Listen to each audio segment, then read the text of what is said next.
Yeo-Woon sits in meditation as a wave of energy erupts around him with a deafening boom. The young master snaps his eyes open, jolted by something inside him. He looks down in disbelief. He was only reviewing the battle simulation, yet his body burns as if he stepped into it. His hand trembles violently, and the realization starts to form. Chi swirls around him in a roaring column. The awakening has taken hold. His eyes widen sharply, struck by the scale of what just happened. Yeo-Woon grins in awe. His 30 years of internal power has just leapt forward by another 40, an awakening pulled from the simulation itself. Even more shocking, he reached this breakthrough on his own, without Nano's help, proof that the technique truly stands among Murim's finest. A small smirk crosses his face. The butterfly sword dance will move sharper than ever now. Yeo-Woon dashes through the training hall, slicing the air with newfound speed, and senses that awakenings reshape more than just chi. Mid-strike, he freezes something just shot out of his hand. He stares at the swirling blue mist on his palm. He just materialized his own chi. He's not strong enough yet for a full saber form, but a second demonic dragon marble could add 60 more years of power, enough to close the gap with Yuchan. Hours pass in silence. Nano informs him he has been locked in focus for 2 straight hours. Pressed for time, he orders Nano to upload only the first forms from the sapphire stones plus forms 45 and 56 to his brain. Electric currents crackle across his temple as 4 codified fighting forms upload straight into his mind. He steadies himself against the wall. The throbbing sensation in his skull never gets easier, then asks Nano how long the body transfer will take. Nano answers 10 hours. His muscle fibers and tendons need that long to rewrite, and Yeo-Woon realizes this technique outranks the butterfly dance by far. Out under the moon, he resigns himself to an early morning and heads back to the dorms. Back at Group 8 dorms, he pauses at the door. Half the cadets are still missing, likely held up in the personal training rooms. Yeo-Woon stops in his tracks as Hubong rushes over with a stack of manuals, bowing low to greet his lord. The young master eyes the papers in Bong's hands. They're covered in handwritten notes and red circled marks. He realizes Bong has been transcribing and drilling the manuals from memory and asks if anything useful turned up. Bong grins sheepishly, only Class 2 material, and since his fists aren't great, he's decided to focus on a kicking technique instead. Yeo-Woon notes that the others are clearly grinding hard too. The staff gave them 3 days to rest, but no one in his group plans to waste a single minute. The next day, 4 in the afternoon, sunlight cuts across the rooftops of the academy. Back inside the personal training rooms, Yeo-Woon lies wrapped in glowing blue chi as Nano confirms his muscle fibers and tendons have been fully rewritten. Nano lifts the anesthesia and he springs up, gasping, hit by the rush of returning consciousness. Sweat pours down his face and his stomach lurches violently. He retches onto the floor as Nano works to stabilize the recoil from rewriting his physique. After a long breath, he wipes his mouth. The worst of it has passed. Yeo-Woon flexes his fingers, muttering that he'll never get used to this part. He clenches his fist tight and feels the difference immediately. The young master stares at his hand in awe. The raw force in his fist is on a whole new level, leaving the butterfly sword dance far behind. His robe slips off his shoulder, falling away to reveal what lies beneath. Yeo-Woon stands shirtless, his body now carved with thick, hardened muscle from head to toe. He pokes at his own chest, half amazed and half unsettled. It feels like he's living in someone else's body. Then a glint sparks in his eyes. Time to put this body to the test. A shockwave booms through the chamber as he stands rooted, his back rippling with newfound strength. A breath of cold mist escapes his lips. The new physique is fully his to command. Yeo-Woon thrusts a fist forward and a blue chi flame erupts from his hand, swirling around him with a piercing whoosh. Elsewhere in the academy, another cadet sits in deep meditation, red flames of chi licking around his body. This is Baek-gi, the pure Kik Clan heir. His face is bruised, his pride still bleeding from his loss to Cheon Mukium's faction. Baek-gi admits to himself that he got cocky after landing a few hits on Mukium, and the lesson cut deep. Worse still, the overwhelming gap he felt against Yukon, the Blade Clan brat, has shaken him into training even harder. He grits his teeth. He needs to stop dwelling on Yeo-Woon, the cadet who keeps haunting his thoughts. Baek-gi steadies himself in meditation. He resolves to dream bigger as cracks splinter across the wall behind him from the pressure of his rising chi. Meanwhile, in Yeo-Woon's chamber, a thunderous crash rips through the training rooms outside. 2 cadets jerk their heads up in shock. Inside the wreckage, another cadet is flung backward, blood spraying from his mouth as he slams against the rubble. The dazed cadet looks up. his face streaked with blood. Is this an ambush? A hole gapes open in the shattered wall, and through the dust a figure rises with fist raised. It's Yeo-Woon, drenched in sweat, jaw clenched. His punch tore straight through into the next chamber. The injured boy mutters Yeo-Woon's name in disbelief as blood drips from his face, then collapses unconscious. The instructor's voice rings out furious. A personal training room is shared by every student. Yeo-Woon can't just punch a hole through a wall. What if the boy had been mid-key adjustment? He could have killed him on the spot. Lucky for Yeo-Woon, Cadet 108 is still breathing. Otherwise, it would have meant immediate expulsion, with the boy being carried away on someone's back. The instructor warns him this incident will be marked on his final evaluation, and Yeo-Woon bows his head, offering a quiet apology. He's banned from the first and second floor training rooms, confined to the basement ones, and one more wall broken, he loses access entirely. Yeo-Woon nods in acknowledgement. The instructor watches in silence as Yeo-Woon walks off his back, retreating down the corridor. Word starts to spread. A cadet punched a hole through a century-old stone wall with his bare fists, raising the question of whether he has surpassed his peak of internal power. Walking through the dim halls, Yeo-Woon asks Nano how he became this strong. So suddenly Nano answers that his muscle fibers and tendons have reached a limit so refined they can now leave marks on stone as hard as sapphire. Yeo-Woon stares at his hands. Nano admits the simulation only copied the blade marks, not the chi behind them. So this strength came from his body alone, a minor tune-up that won't stunt his natural growth. Under the night sky, Nano tells him his frame will keep evolving with time, and Yeo-Woon grins, satisfied for now. Beneath the personal training rooms, a row of sealed doors lit by hanging lanterns. Yeo-Woon stands ready, blue chi swirling between his palms. Tonight, he attempts the cult's ultimate sword technique for the very first time, drawn straight from the data Nano fed into his brain. He exhales. All right, time to begin. The first codified form of the ultimate sword technique unleashes a whoosh of blue chi tears through the chamber. Yeo-Woon freezes mid-motion. Wait, what just happened? He resets his stance. Let's run it again. Swoosh, he flows through the first form once more, but something feels off. No, this isn't right. Wide-eyed and sweating, Yeo-Woon can't shake the feeling. Why do his own movements not satisfy him? He pushes into the 45th form of the defensive sword technique, swoosh after swoosh, cutting the air. He grins through the sweat, both ultimate techniques executed perfectly, exactly as the data said. And yet his version feels unpolished. Nothing like the dazzling technique from the reference video. So he tells Nano to recreate his movements and compare. Augmented reality vision boots up a green silhouette of himself and a blue one of the original appear side by side. The two figures swing and sink, swoosh, swoosh. But on the slash, the blue master flows like water, while the green Yeo-Woon moves stiff and mechanical. Whoosh, whoosh, the gap between the two becomes undeniable. Yeo-Woon sees it clearly. Now he was just going through the motions, unnatural, even offbeat at the finish. He drops to the floor with a thump, cursing, what's the problem here? He clenches his teeth. Even if he can't channel chi, yet he should at least nail a codified form. Then it hits him, wait, chi flow. He remembers even this butterfly sword dance only came together once internal power circulated through his meridians, so that's the missing piece. Yeo-Woon clenches his fist, discouraged. What was he thinking, trying to learn a codified form without first mastering his chi flow? Boom, a realization strikes him as he kneels there, eyes locked on something only he can see. He calls out to Nano, recreate the front surface of the first floor's sapphire stone, and Nano begins searching its visual database. Where a holographic slab of stone rises before him, perfectly reconstructed from the data. Across the surface, ancient Chinese characters carve out a poem of winds, rising clouds, soaring a ruler returning home and seeking brave men to guard his land. Yeo-Woon narrows his eyes. Maybe there's a clue hidden somewhere in this.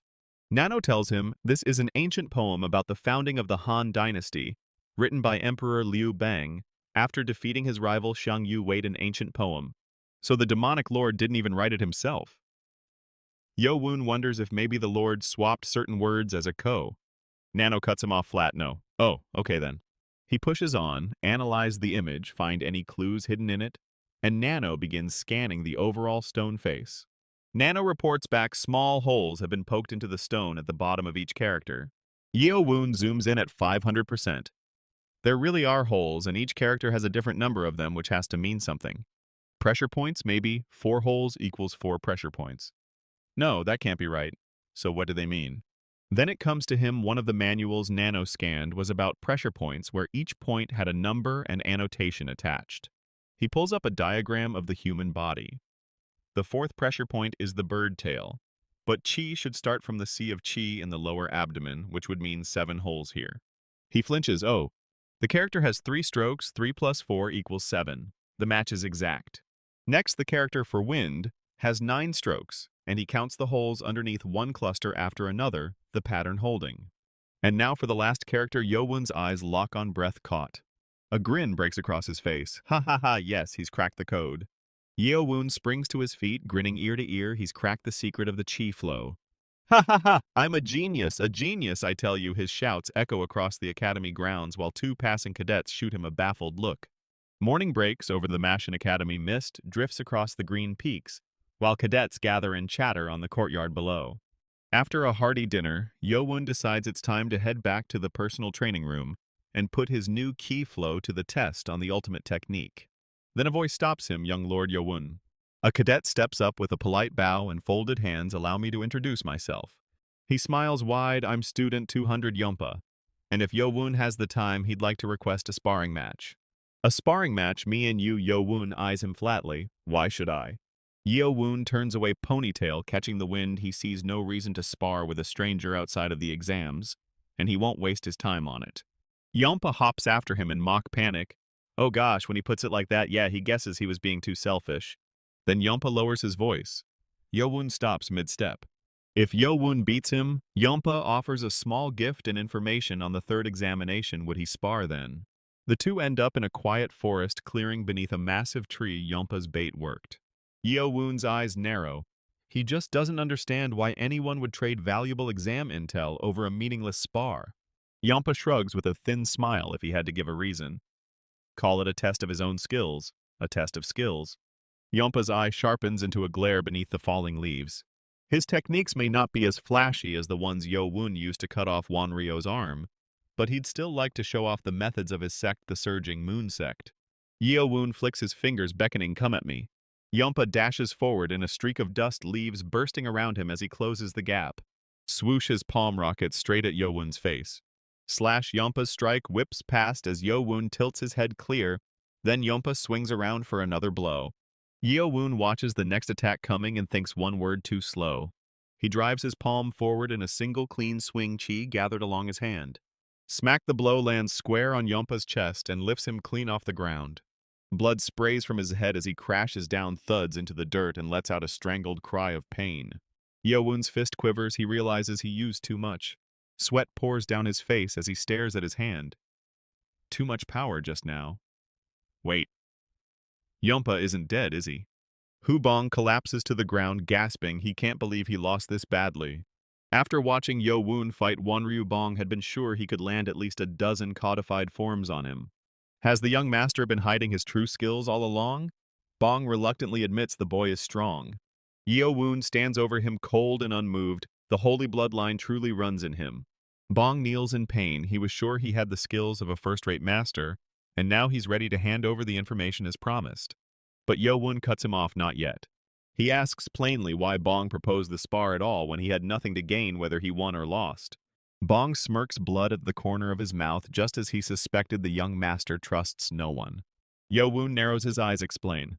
Bong answers simply, as he said before, it was only a test of skill. Yeo-Woon presses, so Bong was testing him, but Bong admits he was also testing himself, and all of it was for the 3rd examination. Yeo-Woon is puzzled. What does their sparring match have to do with the 3rd examination at all? Bong is convinced the 3rd examination will also be a group test. Yeo-Woon counters. The academy deputy himself said there would be no more group examinations. Bong grins darkly. That's because this one won't be like the 2nd at all. It'll test personal capability to find who's worthy of becoming a high warrior. In Bong's framing, only those with first-rate martial arts and at least 30 years of internal power, the so-called first-rate masters, are allowed to rise to high warrior. Realistically, only 2 in 10 who pass the 2nd exam reach that level, and anyone short on internal power can only catch up by consuming more demonic dragon marbles. Once the marbles are passed out, most students here will have gathered 30 years of internal power, but one fatal factor will still be missing. Yeo-Woon's eyes flicker knowledge of first-rate martial arts.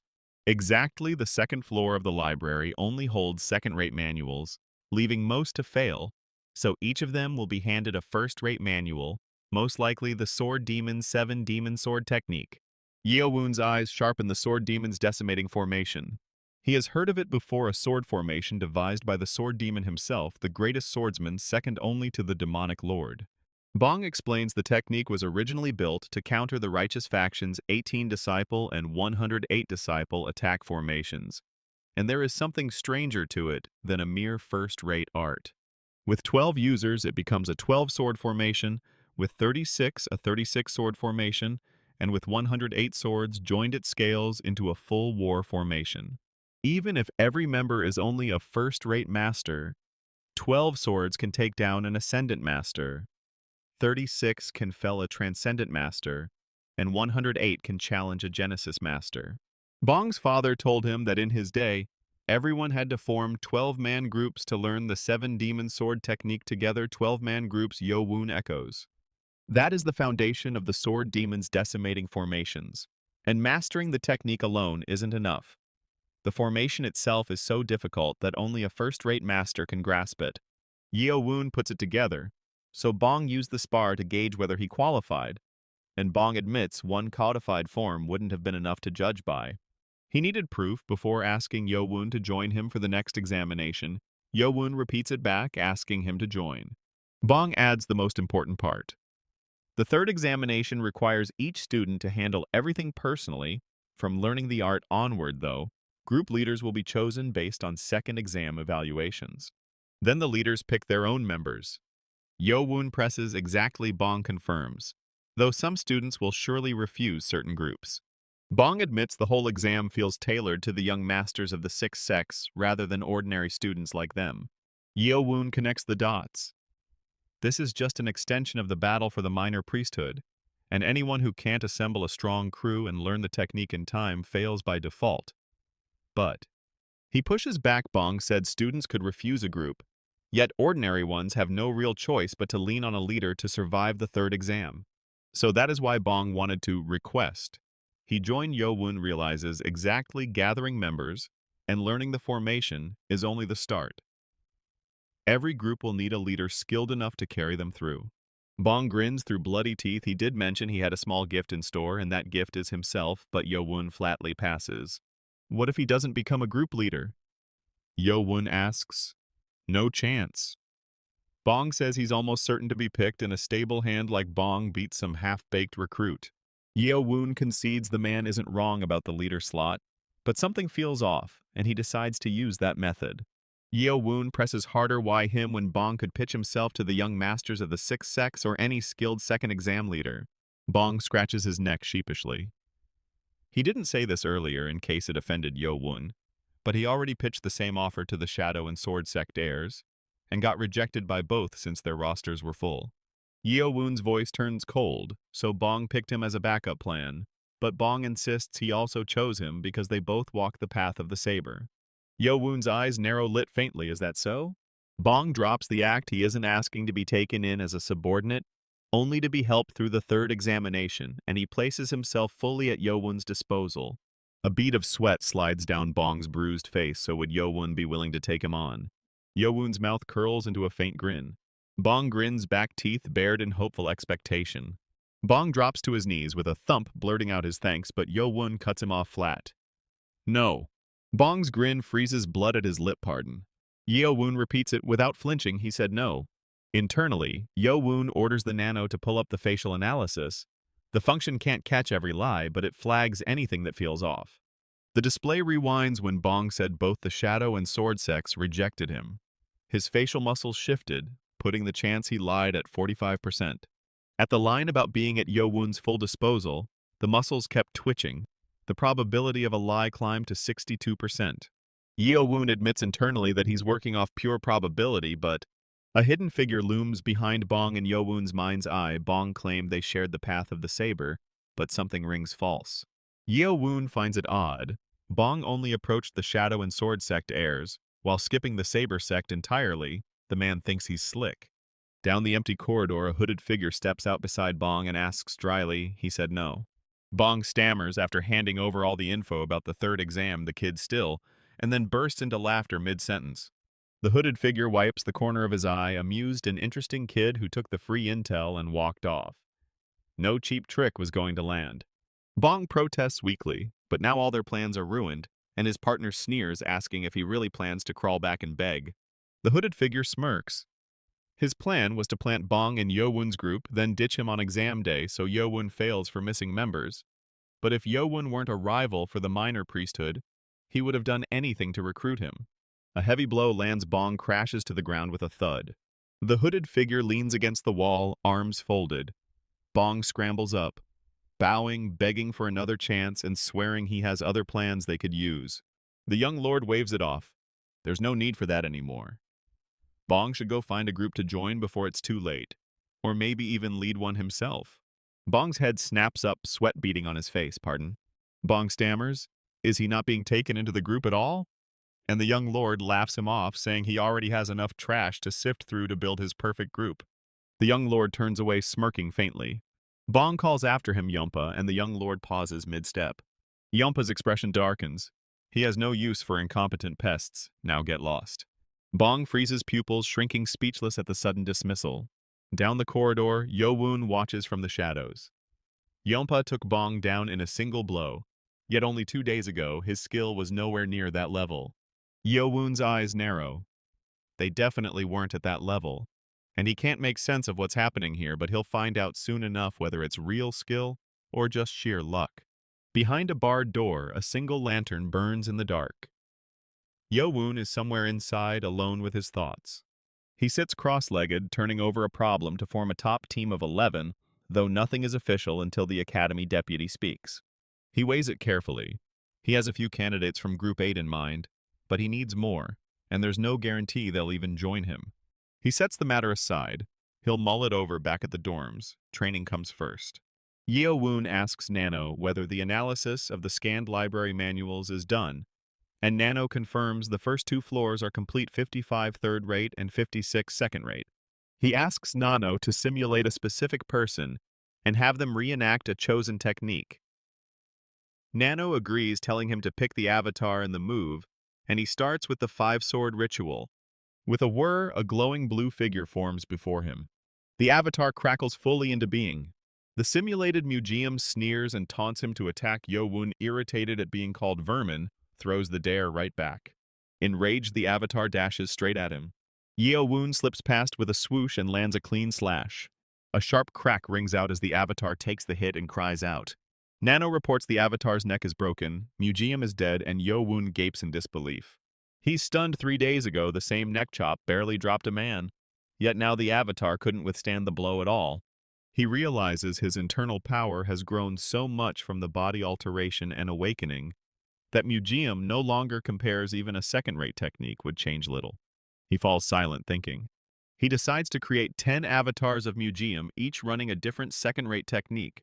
Nano builds the 10 Murim avatars and loads their techniques: flying swords, spinning kicks, dancing blades, cleaving swords, and more. He wonders if he's overreaching, and as Nano starts to warn that 10 may be too many, the avatars erupt in a chorus of insults. Nano offers to readjust the count, but Yeo-Woon waves it off. Start the simulation, he's killing them all.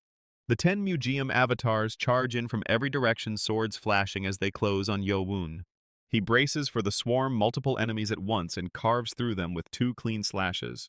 He blocks the first wave and turns to the next, only to catch a sudden movement out of the corner of his eye. He leaps into the air as a fist meets his foot with a hard clang. A blow lands and his head snaps to the side, teeth gritted against the impact. He's blasted off his feet and slams hard into the ground. Nano pauses the augmented reality. Yeo-Woon lies there groaning that it really hurt. He admits he forgot how small the room actually was once the simulation filled it with enemies. Then he notices the ceiling above him is cracked and stares. Someone else is staring up at the broken ceiling too. The instructor has caught him. An awkward silence hangs between Yeo-Woon and the bandana-wearing instructor. The instructor smacks his own forehead, fuming that Yeo-Woon cracked a hole in the ceiling now. He snaps that he warned him last time. Yeo-Woon is officially banned from the personal training rooms and can only apologize. The instructor tells him to follow, then steps off down the corridor.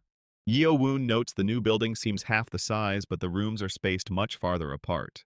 The instructor stops at a door and tells him this is where he'll practice from now on, leaving Yeo-Woon startled. Grinning, the instructor says leaving him in the old rooms would only mean another broken wall. Yeo-Woon asks what this place is noting. It's far wider and more pleasant. And the instructor explains these rooms normally open only to students who pass the 4th exam and reach Ascendant Master. Yeo-Woon startles at that.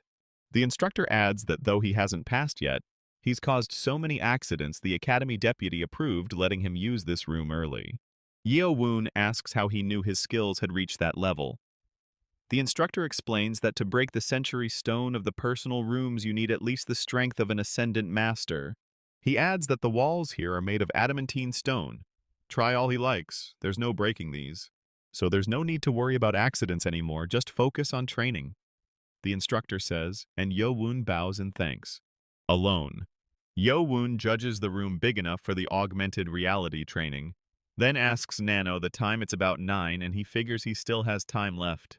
He wonders whether to keep fighting the 10 Museum avatars, deciding there's no way he could take on a first-rate master yet. Then it hits him. He asks Nano to recreate an avatar of Sir Seopmang to spar with, and Nano can build one from the dancing butterfly demonstration he was shown at the infirmary. Grinning, he figures even a watered-down Seopmang would help him far more than fighting 10 museums. Nano initiates the augmented reality and asks for a technique. He picks dancing butterfly, and the glowing avatar of Seopmang whirs into being, though he knows it's only an avatar. Still facing Seopmang excites him far more than any museum. The avatar smirks and taunts his little pupil for thinking he could take down his own teacher. Yeo-Woon tells Nano to mute Sir Seopmang next time too, raising his arms into a guard as Nano agrees.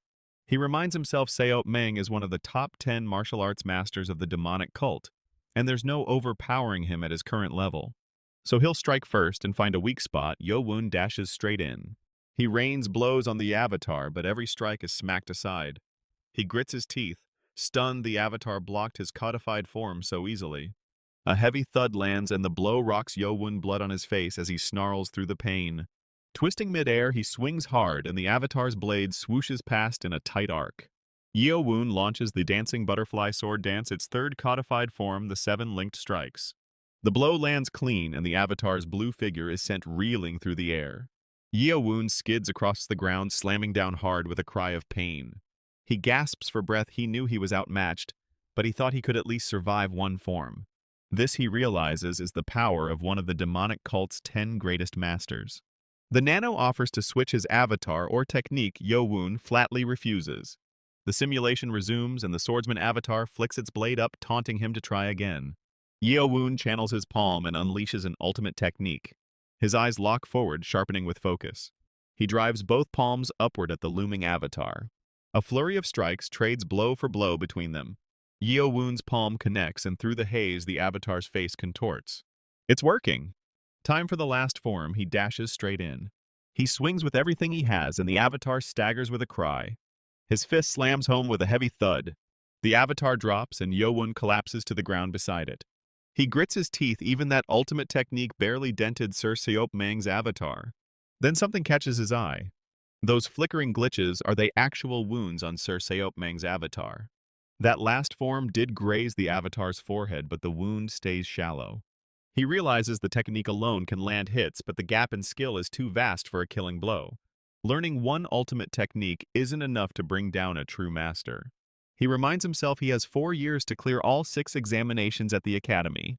Within those 4 years, Yeo-Woon swears he will surpass Sir Seopmang, but first he'll start with the avatar. 3 days later at the Great Drill Hall, cadets gather in formation under the open sky.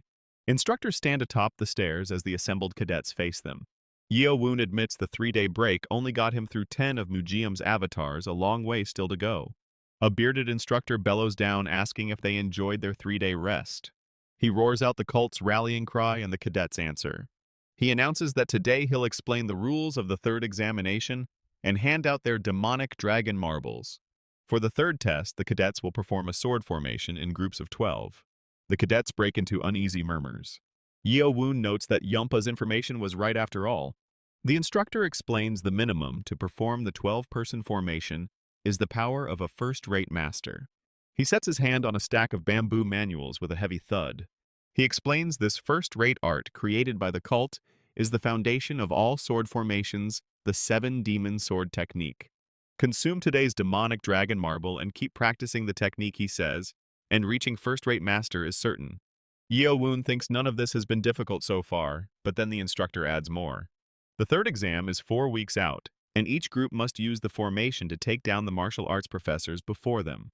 The instructor calls it easy, but the cadets murmur in alarm their opponents are the martial arts professors, all at ascendant master level. Some are even at the top of that level, and Yeo-Woon mutters that he knew this sounded too easy. The professors have far more real combat experience. Everything Yompa told him is proving true. Now all that remains is selecting the group leaders. The instructor announces this exam works nothing like the second the cadets must rely on themselves to gather a team and learn the formation. He'll explain how leaders are chosen, then dismiss them once the manuals and marbles are handed out. Yeo-Woon is caught off guard. He assumed leaders would be chosen by their evaluations. The instructor asks if they see the badges the professors wear. 17 professors stand before them. Anyone who can steal a badge from a professor within 7 days will be named a group leader. The cadets erupt, steal the badges. Are they trying to get everyone expelled? Yeo-Woon does the math. Only 17 groups of 12 from 207 cadets then steal a badge and fight the professors too. The instructor tells them not to overthink it. The professors will fight only with the 7 demon sword technique, not their own skills. The cadets protest that ascendant masters using a lower-tier technique won't make this any easier. But Yeo-Woon sees the hidden purpose. Quickly countering the technique proves a deep understanding of it. 7 days is brutally short to master and counter the technique. They're forcing this panic on purpose. The instructor watches the confusion spread, pleased, and decides to provoke them a little more. He says 7 days remain to steal the badges, but asks if anyone wants to try right now. The cadets freeze, exchanging uneasy looks as the challenge hangs in the air. The instructor was certain at least one would volunteer. It seems he expected too much of them. He taunts that none of them are brave enough and starts to move on when a hand suddenly rises. The instructor grins with interest. It's student 18 Baek-gi, the one who beat young master Cheon Jong-sum and became leader of Group 12. Baek-gi holds his hand high, steady under the instructor's gaze. A second unexpected contender steps up as well, and the instructor grins. He can't wait to see how this turns out.